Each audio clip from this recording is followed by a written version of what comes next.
Chapter 1, A Lesson in Love. Vanya's POV. The first thing I remember is the cold tile against my cheek. I was on the floor groggy, and the scent of cinnamon and something sterile hung heavy in the air. "Good morning, sweetheart," a deep voice whispered. I blinked, my limbs refusing to move the way I wanted. He crouched beside me, those soft brown eyes hidden behind square glasses, tender and calm, like he wasn't the man who'd just drugged me.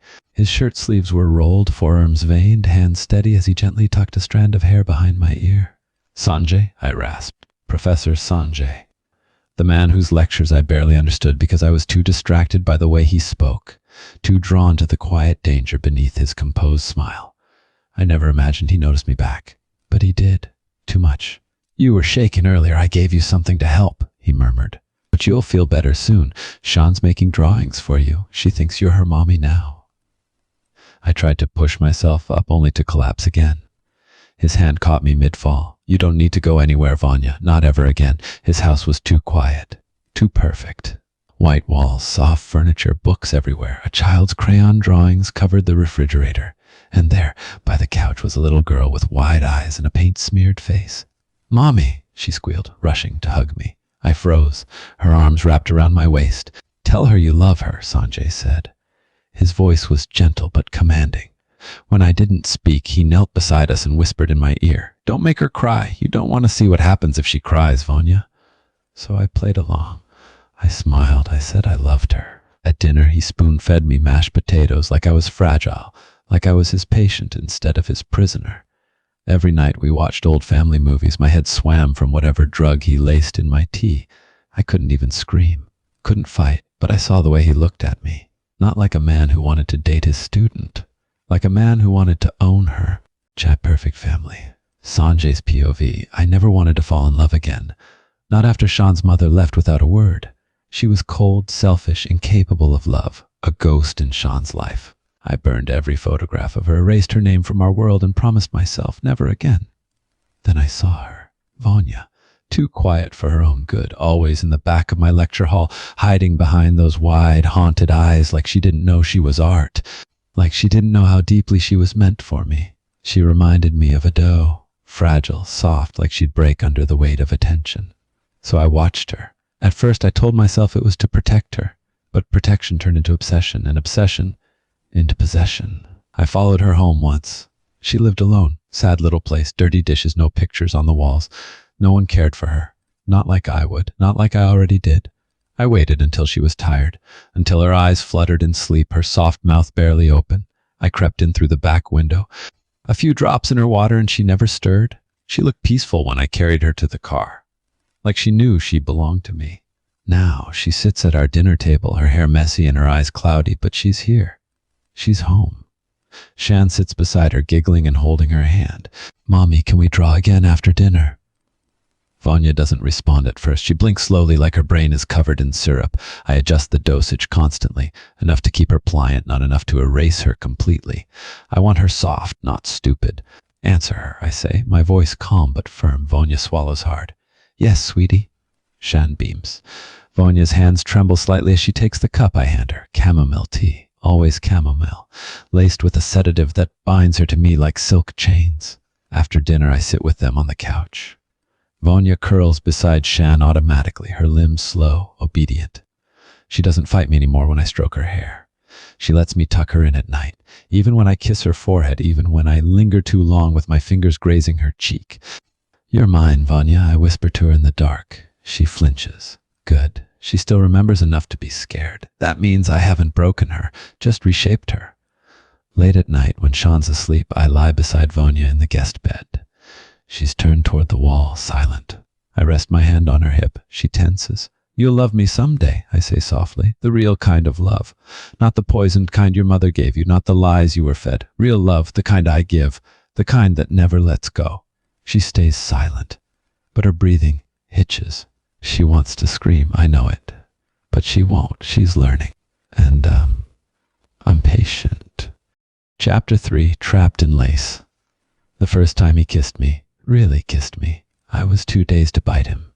His lips brushed mine like it was normal, like we were lovers, like we'd been married for years and he wasn't my professor or my captor or the man who'd stolen me from my life.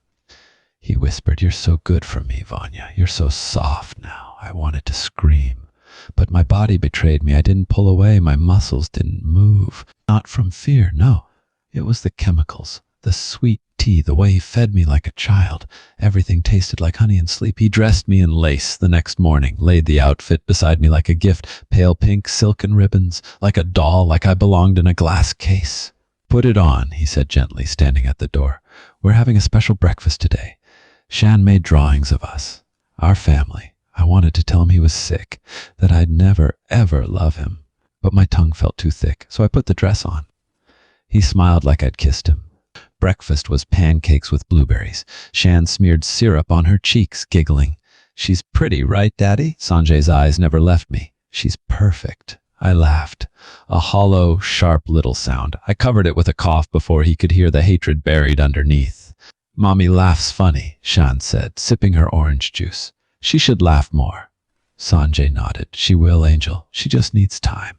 And I realized something chilling then. He believed this. He wasn't playing house. He wasn't pretending. He genuinely thought this was real, that I was his, that I would become the mother he lost and the wife he craved in the same breath. He was trying to mold me into a fantasy.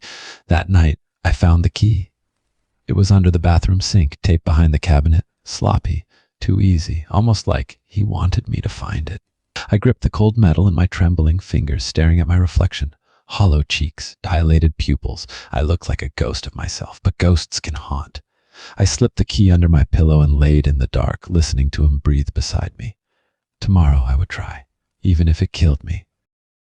Chapter 4. The doll breaks. Sanjay's POV. The key was never meant to be hidden well. I left it for her on purpose.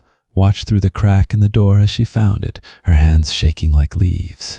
Her face cracked for the first time in days, panic flickering behind those pretty poisoned eyes. She thought she had a chance, and I let her believe it, because I wanted to see it, that moment when hope blooms and then dies.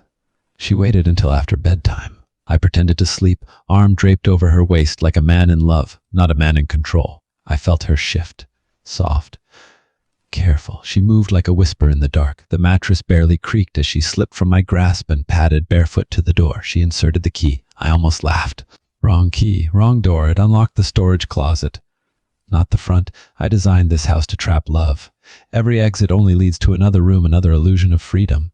I rewired the locks, removed the back windows, and soundproofed the walls. You could scream for hours here and no one would hear. She opened the door and stared into the black closet. Just a closet. Her hope shattered. She turned.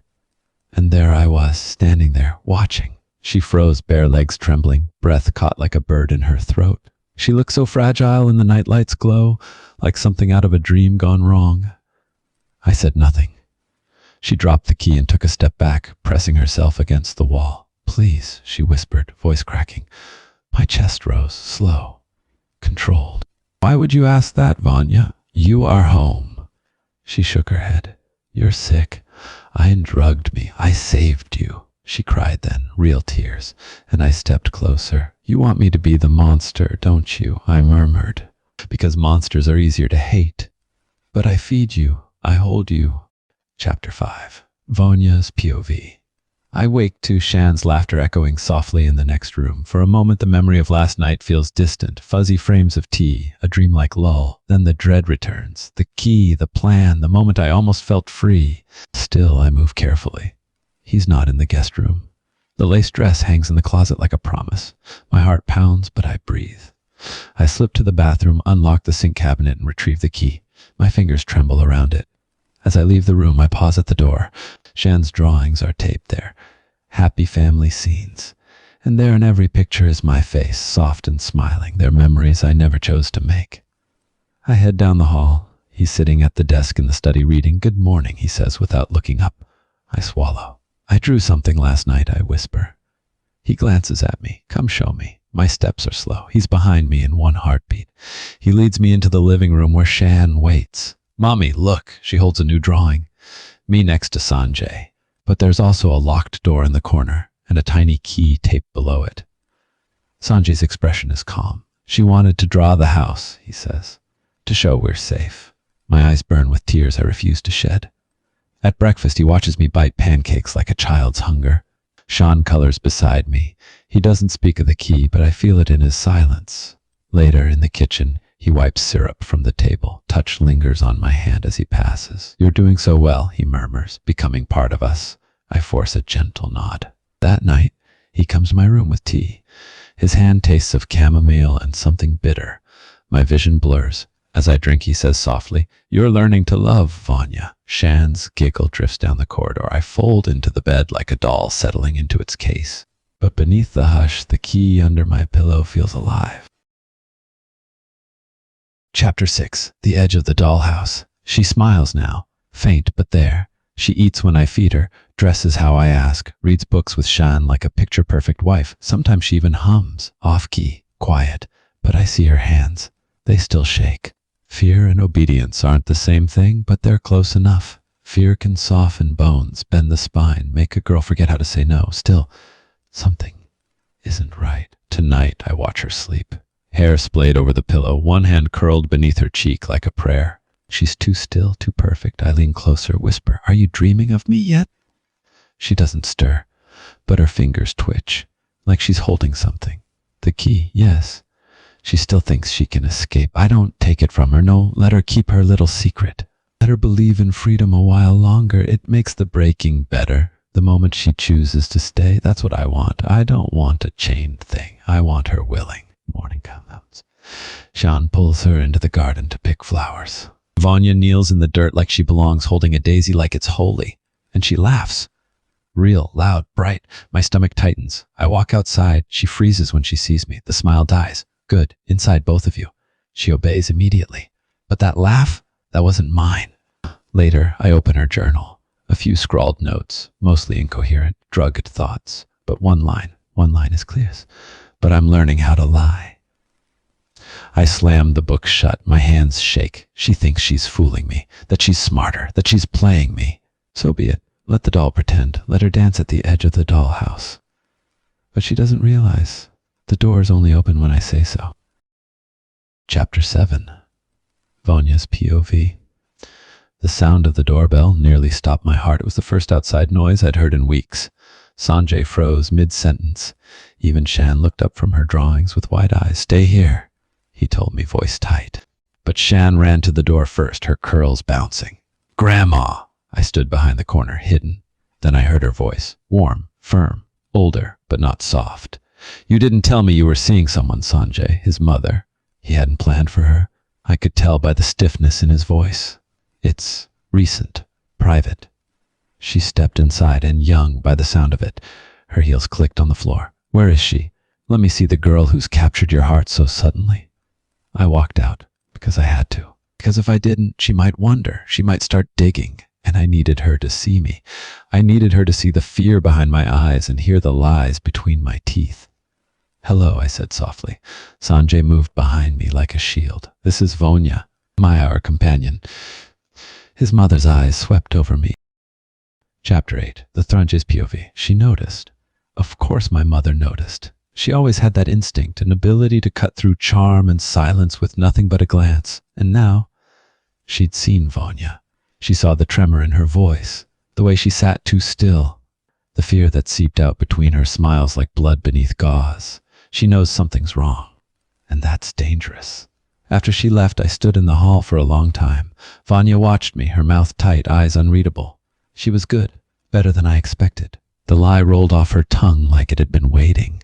"She believes me," she said carefully. I stepped closer. "She doesn't," I whispered. "She's just biding time. She's a vulture, circling." Vanya swallowed. I touched her chin. "You will not speak to her without me present again. Do you understand?"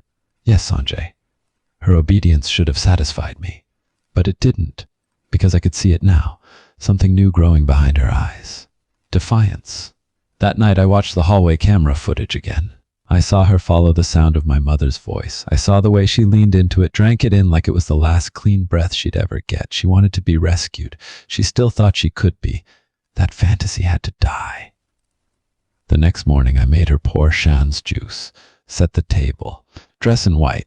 When she hesitated, I raised an eyebrow. She obeyed. "Good girl," I said. She didn't look at me. Later, I sat her down in the basement room. She'd never been down there before. It wasn't for punishments. It was for reprogramming. White walls, dim light, silence.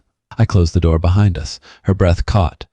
Sanjay, I'm not angry, I said gently, crouching before her. But I need to know you're mine, really mine.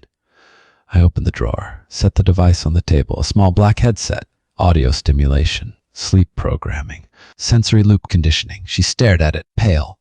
Put it on, Sanjay, please. Put on. Her fingers trembled, but she did it. The voice began. You are safe with him. You belong to him. You are his. Looping.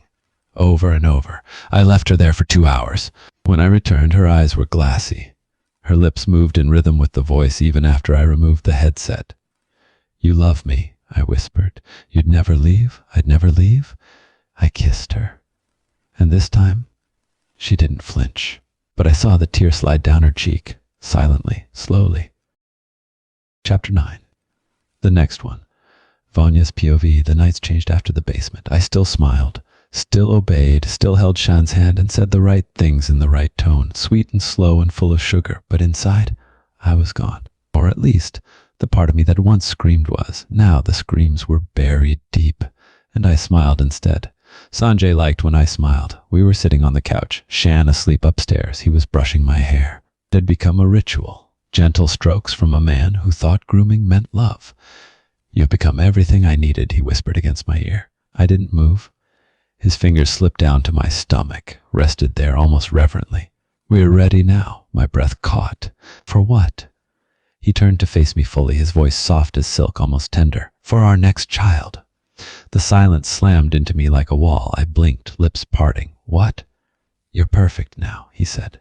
You know your place. You love Shan. You belong to us. This is your home.